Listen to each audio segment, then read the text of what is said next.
রাখি special mutton.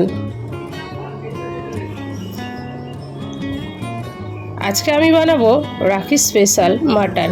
এখানে আমি 1 কিলো মাটন নিয়ে নিয়েছি, বানাবো বিহারি স্টাইলে।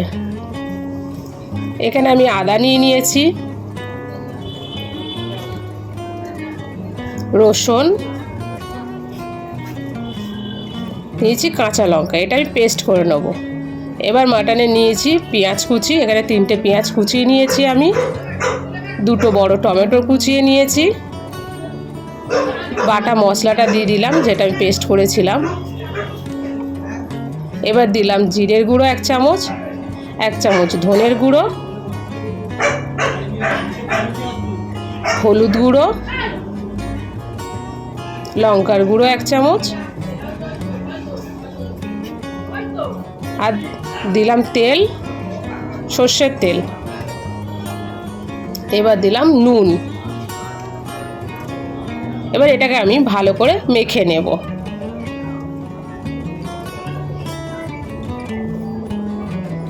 আমার এখানে মাখা হয়ে গেছে, আমি এটা 2 ঘন্টা ম্যারিনেট করতে রেখে দেবো।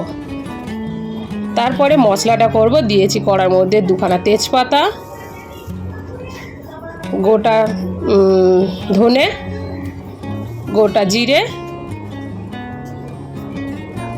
গরম মশলা, এটা একটু নেড়ে নেব। এবার দেব গোটা গোলমরিচ।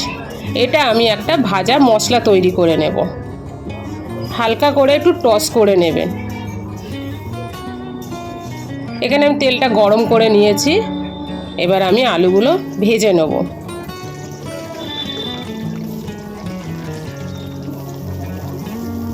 আলুটা কিন্তু ভালো করে লাল লাল করে ভাজা হবে। এখানে আমার আলুটা ভাজা হয়ে গেছে, আমি এগুলো তুলে নেব।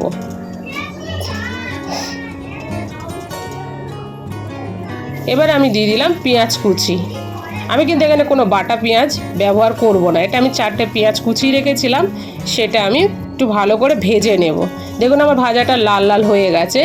এবার আমি দিয়ে দেবো এখানে মাটন। কিন্তু মাটনটা আমি মশলা থেকে ছাড়িয়ে তুলে নিয়েছিলাম, মশলাটা আমি আলাদা করে নিয়েছি। এবং মাটনটা দিয়ে এবার আমি ভাজা ভাজা করব।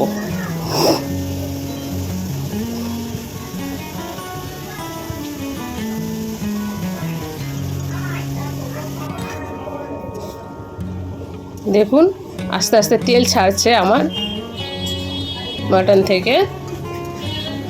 তেলটা না ছাড়া পর্যন্ত মাটনটা কিন্তু ভালো করে ভাজবেন। এবার আমি যে মশলাটা আলাদা করে রেখেছিলাম সেটা এর সঙ্গে মিশিয়ে দেব, দিয়ে আমি ভালো করে এটা কষাবো।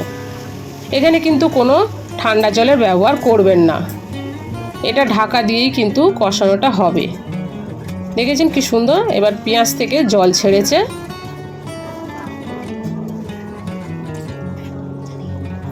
এবার আমি আলুগুলো মিশিয়ে দিলাম, দিয়ে আমি ভালো করে কিন্তু কষাবো এটাকে। দেখো খুব সুন্দর আস্তে আস্তে এবার তেল ছেড়ে দিচ্ছে।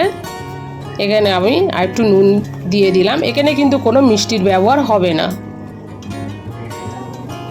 একদম তেল ছেড়ে গেছে মাটন থেকে। এবারে আপনারা চাইলে এটাকে লো ফ্লেমে করতে পারেন বা কুকারে দিতে পারেন। আমি কিন্তু এখানে ভাজা মশলাটা করে নিয়েছি।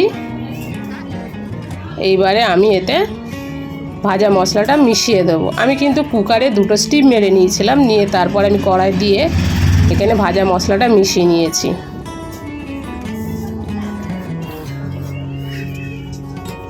দেখুন কত সুন্দর, খেতে যতটা টেস্টি হবে বানাতে ততটা সুন্দর লাগে।